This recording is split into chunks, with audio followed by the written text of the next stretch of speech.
It's no secret that the former game show glamour girl still seethes with resentment over the way she feels she was mistreated throughout her brief but troubled time in little old England. The royal family is once again in the spotlight after shocking news involving Prince Harry, Meghan Markle, and Prince Andrew.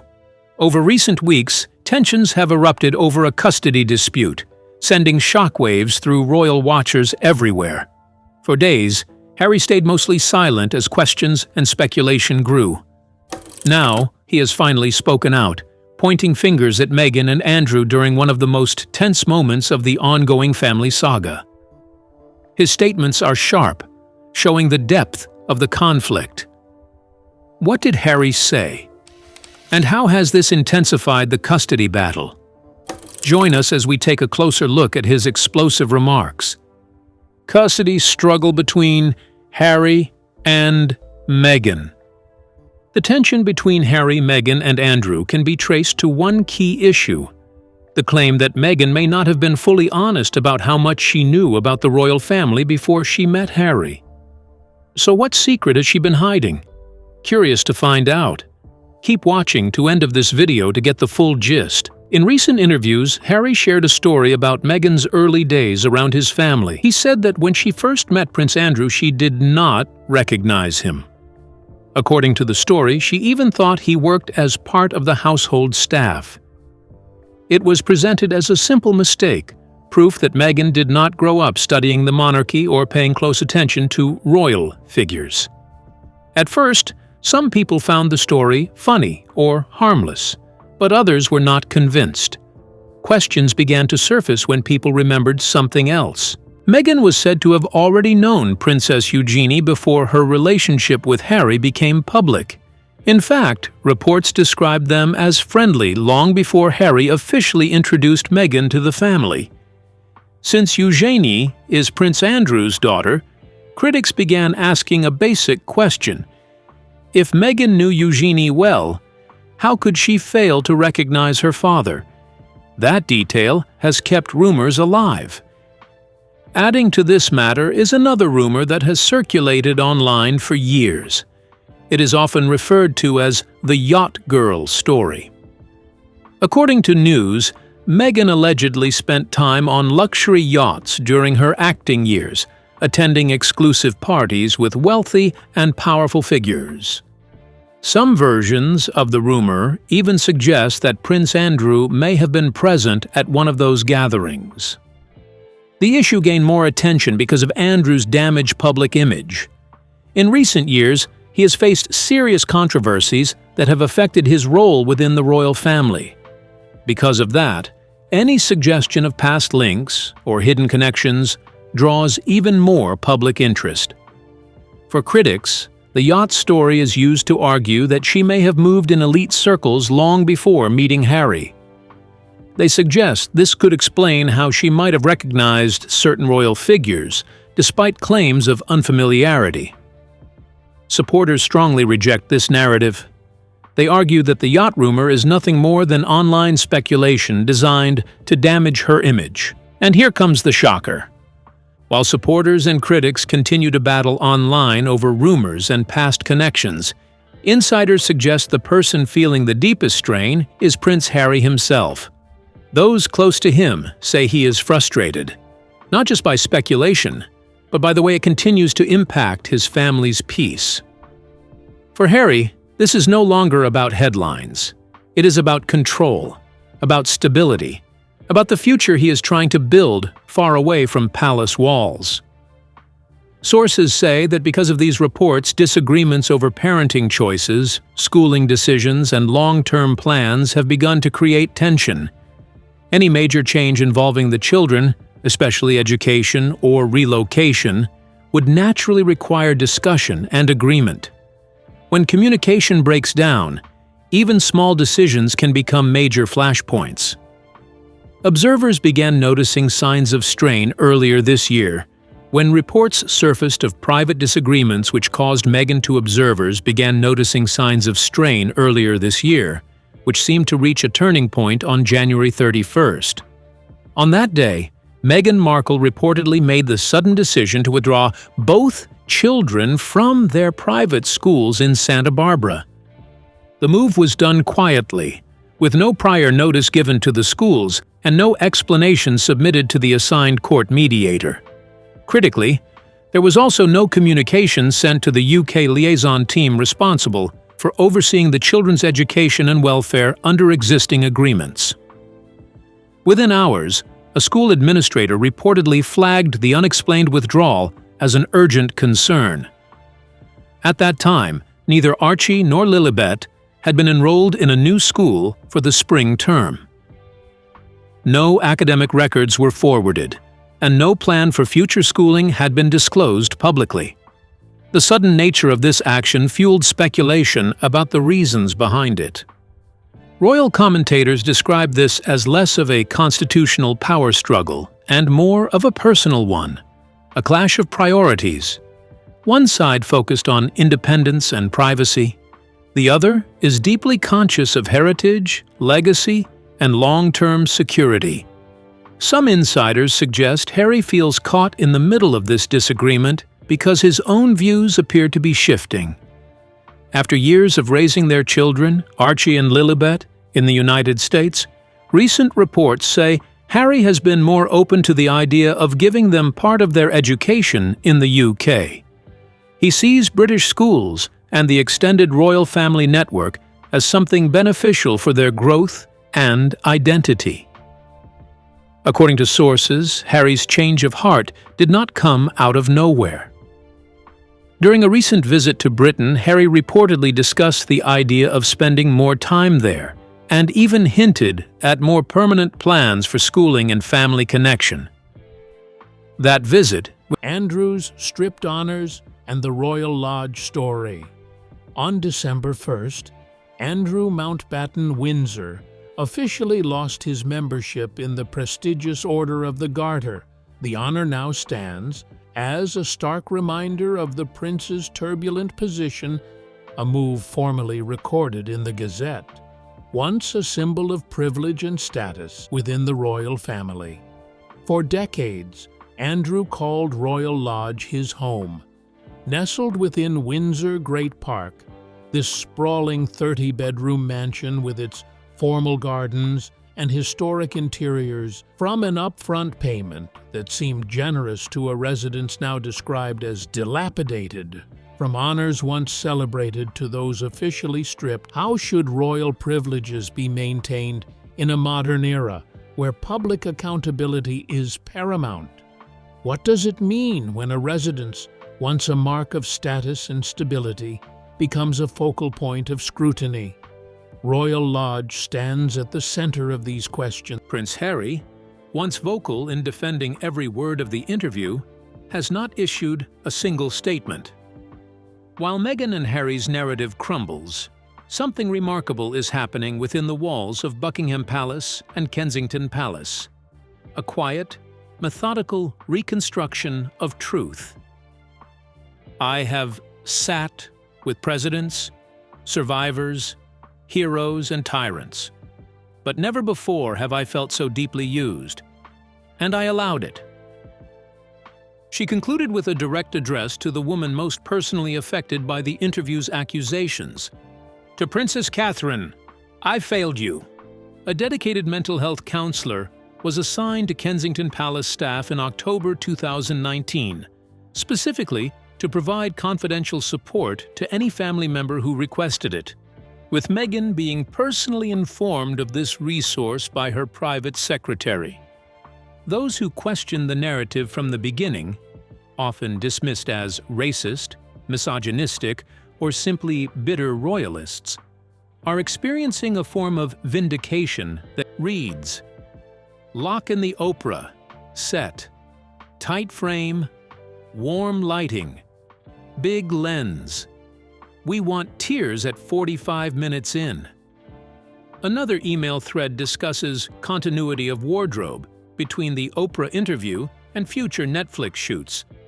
The sheer cost of his legal campaign was spiraling out of control, and judges were starting to express serious concern about whether the expense bore any reasonable relationship to what was actually at stake.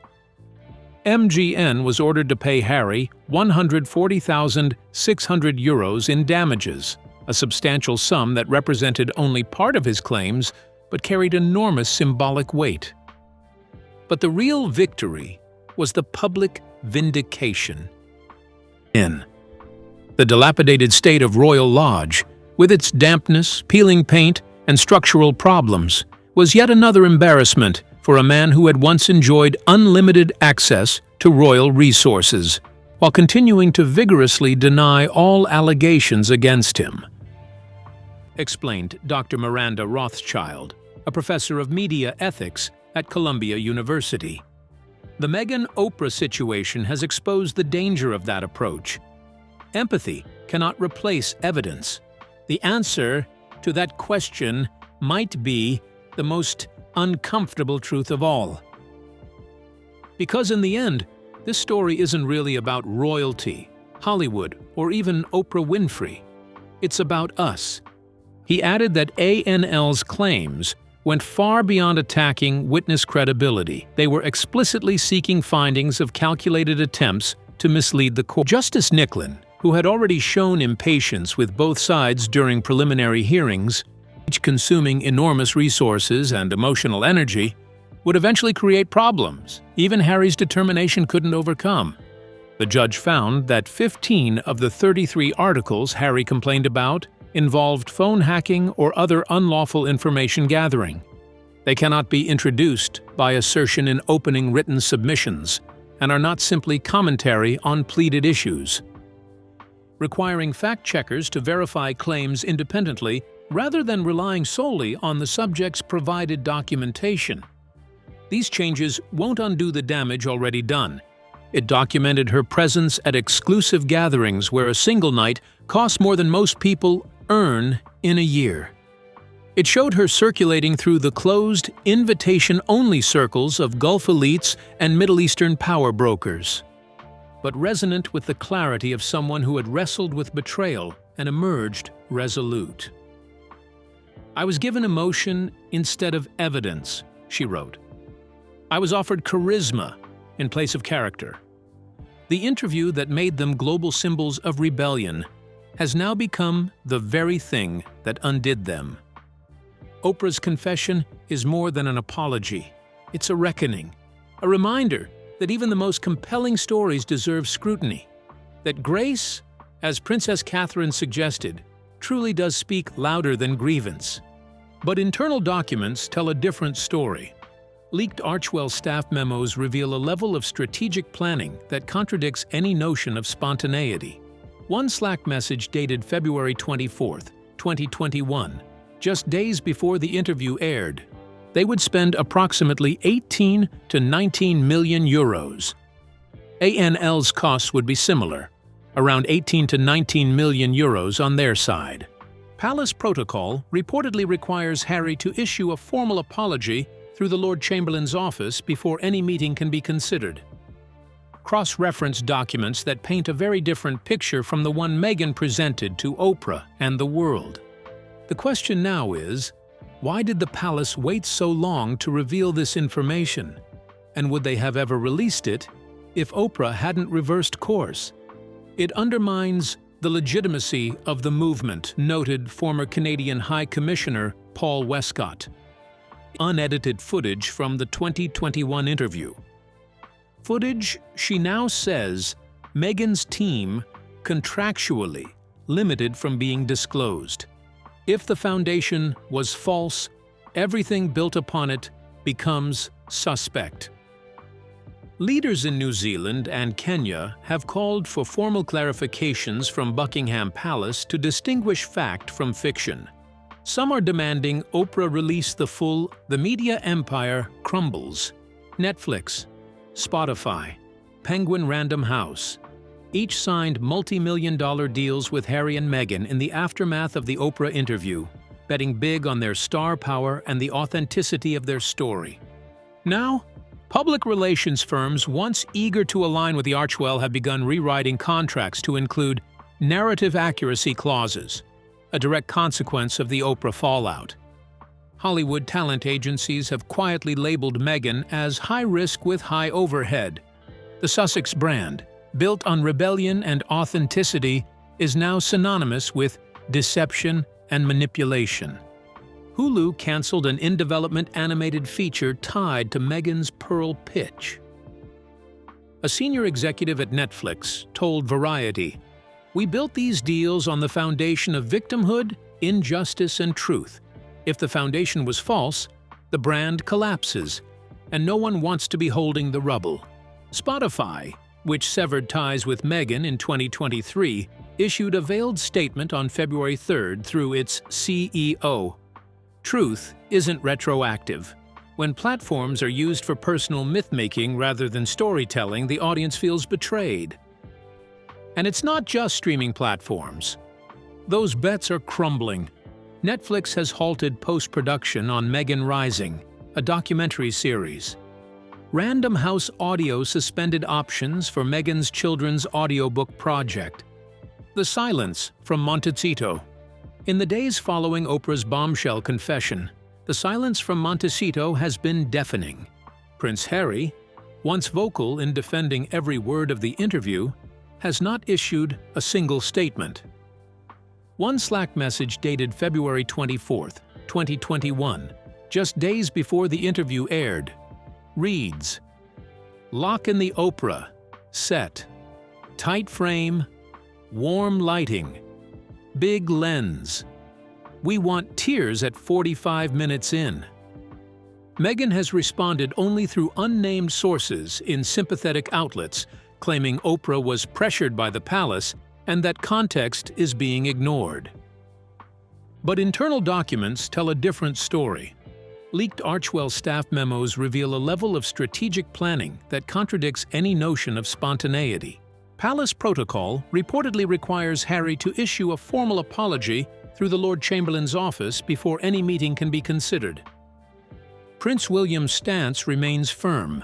When asked by a military officer whether he would welcome his brother back under new terms, William reportedly replied, "There are terms, and one of them is accountability," particularly around Meghan's racism allegation, an accusation Oprah now describes as crafted without substance.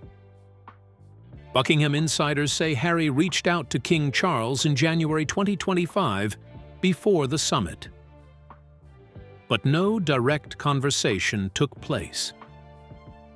A former aide told the Sunday Times that Harry wasn't shown the full edited version of the interview before it aired. He was assured by Meghan that the core truth was preserved. According to royal correspondence, Harry has expressed private regret for not asking more questions, each followed by planned Instagram captions and talking points to be activated by influencers. The tone wasn't reactive, it was strategic, calculated, orchestrated. And Prince Harry? Multiple insiders describe a man adrift, bitter, and increasingly conflicted. Another email thread discusses continuity of wardrobe between the Oprah interview and future Netflix shoots, suggesting long-term image planning rather than a spontaneous sit-down. A third memo, sent on the day of the CBS broadcast, included bullet points of anticipated reactions from the New York Times, Vogue, and CNN or royal family. Archie and Lilibet have only met King Charles a few times, never developed relationships with their Uncle William or Aunt Kate, and know nothing about the country that shaped their father. Harry feels strongly his children deserve to understand where they come from and experience the British culture that's part of their birthright. Meghan sees it completely differently, viewing keeping children in California as protecting them from the toxic environment that damaged her. She worries exposing Archie and Lilibet to Britain, barely remembering the handful of British visits when they were too young to form lasting memories. For Harry, this is a tragic loss because his children have no real connection to their British heritage, or she expected to build something even more impressive and impactful in California, leveraging her royal experience into a brand that would command respect and admiration. Could a couple who couldn't manage their own staff successfully navigate the far more complicated challenge of saving their marriage? The vetting that changed everything. Let's rewind to autumn 2016. The leaves are falling in London, and Prince Harry is falling in love. Standard royal protocol kicks into gear. Level 3 security vetting by palace officers. The woman who would eventually inspire millions with her rags to royalty story. But the surveillance data told a completely different story.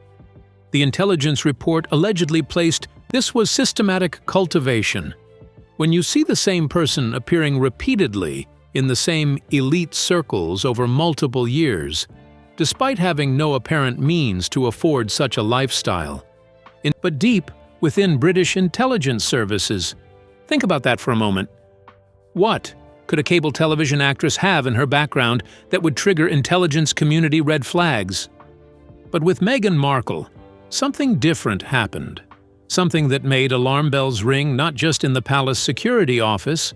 Intelligence analysts start connecting dots. Her documented income came from minor roles and brief appearances.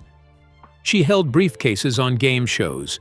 Normally, this is routine. A check for outstanding debts, criminal records, embarrassing associations. A formality, really.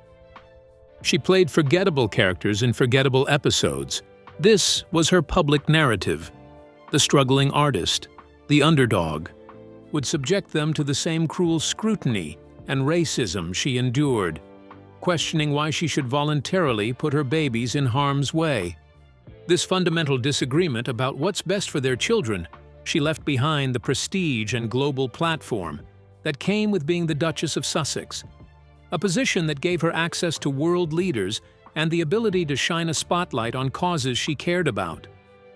She walked away from a successful acting career on the legal drama Suits, where she had finally achieved stability and recognition after years of struggling in Hollywood's competitive landscape. Meghan Markle wasn't struggling during those years. Who paid for all of this? Because here's what you need to understand, has become one of the most emotionally charged aspects of their marital tension. Neither parent is wrong in their concerns, but opposing views create an impossible situation where someone must sacrifice deeply held beliefs. Media analysts are calling this moment the post-Sussex reckoning, a period where journalists, producers, and platforms are being forced to re-examine their vetting processes and editorial standards. Expensive ingredients felt tone-deaf when many families were struggling with grocery bills and inflation.